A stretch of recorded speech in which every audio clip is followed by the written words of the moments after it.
ሰላም ወገን እንዴት ናችሁ? ደህና ናችሁ ወይ? እኔ ያለው እግዚአብሔር ይመስገን። በያላችሁበት ዓለም ዳርቻ ሰላማችሁ ብዝዝ ትርፍርፍ ይበልልኝ። እንግዲህ ቡቡዬ እንደምታዩት ከሚያምር ከቆንጅዬ ልጅ ጋር አያምርም? ግን ልጁ ጋይስ ሲያምር የኔ አባት ቆንጅዬ ደግሞ እሱን ይመስላል ልበል። ስማ ቢሆን ነገራቸው ግን ይመሳሰላል። በጣም የሚያምር ልጅ አነጋገሩ ራሱ ያሳዝናል የኔ አባትና እንግዲህ ቻሌንጅ አለ። ላይክ አድርጉለት፣ ልጁን እየገባችሁ ፎሎ አድርጉት። ይህ ካልሞላለት ግን ብሩኬ ራሴ ቻሌንጅ ሰጥቼ ስልክ እገዛልሃለሁ ብሎታል። ስልክ እንደምታዩት የሆነች ትንሽዬ ስልክ ናት የያዛት። ያው ሚዲያ ተጠቃሚ ደግሞ ትንሽ ስልክ ቶሎ ስቶሬጃቸው ስለሚሞላ ካሜራቸው ስለማያጸዳ ምናምን ነገር ብዙም አይሰራም። እና ቡቡዬ ደግሞ እንደምታውቁት የኛ መልካም የኛ አባት የኛ ምርጥ ወንድም ወጣቶችን ልጆችን ማበረታታት ከፍ ከፍ የማድረግ ችግር የለበትም። እና እኛ ደግሞ በላይክ እና በፎሎ እንተባበረው።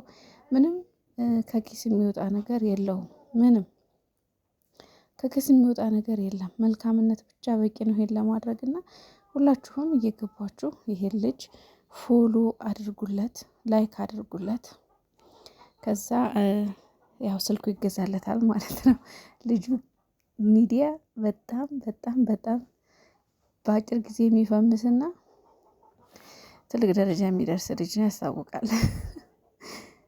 ሶሻል ሚዲያ ላይ እኮ ቆንጆዎች ያው ቶሎ ይፈምሳሉ እና ቆንጅዬ ነው። ግን የሆነ ነገሩ አልተመሳሰለባችሁም? ይመሳሰላል የእውነት ማለት ነው። እና ብቻ ግን ላይክ እና ፎሎ እየገባችሁ አድርጉት። ብሩኬ ሊንኩን አስቀምጦላችኋል። በብሩኬ አካውንት ውስጥ ታገኙታላችሁ። ከዛ ባለፈ እንግዲህ ቡቡዬ ላይቭ ይመጣል ማታ፣ ትንሽ ቆይቶ ይመጣል ከሰዓታት በኋላ።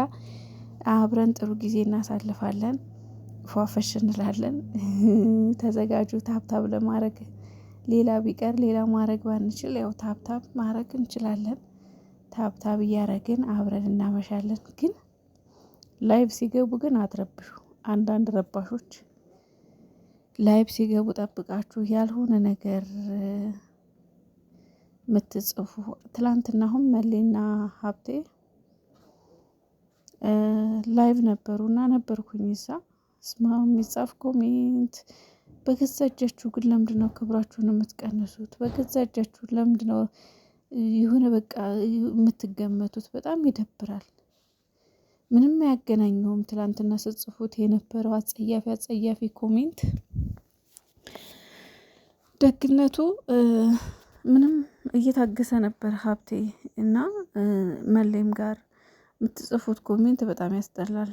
ይሄን ነገር እንደ ሪል አድርገን ስናስብ ሲጀመር ሀይሚና ብሩኬ የእውነት ተጣልተው ቢሆን የእውነት የምር ቢሆን እንደዚህ አይነት ነገር ውስጥ የገቡት ወንድማማቾቹ ትላንትና ላይቭ አይገቡም ነበር። በእንደዛ አይነት መልኩ ደስተኛ ሆነው ምንም ቢሆን ሀይሚን እንደሚወዷት ታውቃላችሁ። ሀይሚን እኮ ከማንም ከምንም በላይ ይወዷታል።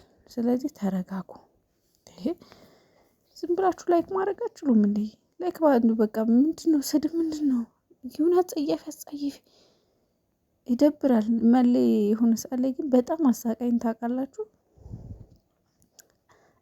እየገቡ ያልሆነ ኮሚኒቲ ይጽፉበታል እና አረ እናንተ ይደብራል አለ እግዚአብሔርን። ነገ እነሱ ፍቅር ሆነው ከቻሳ ሲሉ እናንተ ፍቅር ፍቅር ላይ ያጫውታችሁ ነው ምናምን ነገር ብሎ ታዝቦ ማለት ነው። እና በጣም ያስጠላል። እግዚአብሔር ነገ እነሱ ፍቅር እነሱ መቼም መቼም መቼም መቼም መቼም አይለያዩ እና እነሱ ነገ አንድ ላይ ፍቅር ሆነው ሲመጡ ምን አሁንም ሁለቱንም እንወዳለን ብላችሁ ልታስመስሉ ነው? እግዚአብሔር ልታስመስሉ ነው? እናንተ ምን አውቃችሁ ነው? ከሀይሚና ከብሩኬ ጀርባ ምን ታውቃላችሁ? ምን የምታውቁት ነገር አለ? እንደ ሁላችንም በቪዲዮ እንደምናየው ነው የምናውቃቸው። ሁላችንም ባግራውንዳቸውን ማንም የሚያውቅ የለም። ስለዚህ ለሀይሚ አደልታችሁ እሱን መሳደብ፣ ለእሱ አደልታችሁ እሷን መሳደብ ግን ማለት ነው የምር ምንም አታውቁም፣ የእውነት አታውቁም። ተነጋግረው ቢሆንስ እሺ የሚሰሩ እስኪ ንገሩ። ተነጋግረው በቃ እንደዚህ አድርግን።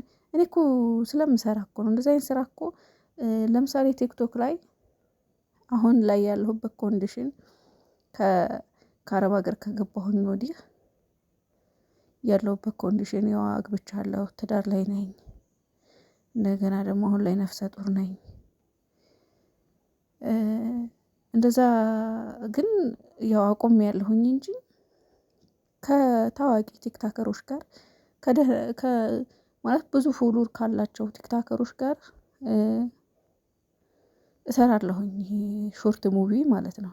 ሾርት ሙቪ እንሰራለን እና አሁን ላይ ያለሁበት ኮንዲሽን አመቺ ስላልሆነ እንደመጣሁኝ አገባሁ፣ ወዲያው አረገዝኩኝ ምናምን ነገር እና አይሞላም ለቀረጻ ሲጠሩኝ ምናምን አልመቸኝ እያለ ምናምን እየቀረሁ እንጂ አሉ የሰራኋቸው ሾርት ሙቪዎች እና እንዴት እውነት ተደርጎ እንደሚሰራ እንዴት እቺ የሆነ ፓርቷ ላይ በቃ ሲሪየስ ወይም ደግሞ የማልቀስ ወይም ደግሞ የሆነ ነገር አክት ታሳያላችሁ። ከዛ ዞር ብላችሁ ትስቃላችሁ። ተሳስታችሁ እንኳን የሳቃችሁበት ቪዲዮ እንደው ትንሽ በጥንቃቄ 2 3 ታይቶ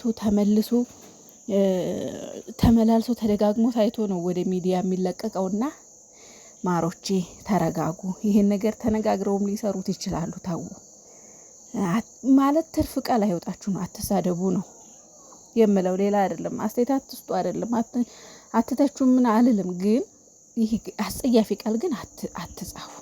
ለምን እንዳትጸጸቱ። የሴት ልጅ የምናም አራ ይባልም ነውር ነው እውነት። እና ምን ልላችሁ ፈልጌ ነው፣ አትረብሹ። ላይፍ ሲገቡ ምናምን አትረብሹ። ያልሆነ ጥያቄም አታንሱ በቃ። እና እንደዛ አይነት ቪዲዮ ሲሰራ የእውነት ተደርጎ ነው የሚሰራው። ገባችሁ? በቃ የእውነት ማለት ነው። እኛ እግዚአብሔርን በቀረጻ መሀል ማለት ነው መንገድ ላይ እውነት እየመሰላቸው መኪና እያቆሙ ይጠይቁናል። በቃ በስንት መከራ ነው የሚያልቀው ቀረጻው። በጣም አጭርዬ ቪዲዮ በጣም ረጅም ሰዓት ነው የሚፈጀው። ረጅም ቀን ሙሉም ልንውል እንችላለን ካላለቀ ማለት ነው። ለምን የሚመጣው መንገደኛ ሁሉ እውነት ይመስለውና ምን ሆናችሁ ነው ይላል። ደም ሲያው ምናምን ደም እኮ አይደለም ግን ደም ነው። በቃ ደም ተመስሎ የሚደፋ ነገር አለ ምናምን ነገርና እውነት ተደርጎ ነው እውነት አስመስሎ ስለሚሰራ ባያችሁት ልክ እውነት ሊመስላችሁ ይችላል፣ ግን ደግሞ እውነት ላይሆንም ይችላል። እና ሪል የሆነ ነገር ደግሞ ሚዲያ ላይ አይወጣም፣ ነውር ነው። እናንተም በዚህ ልክ እውነት እየመሰላችሁ አትጨነቁ።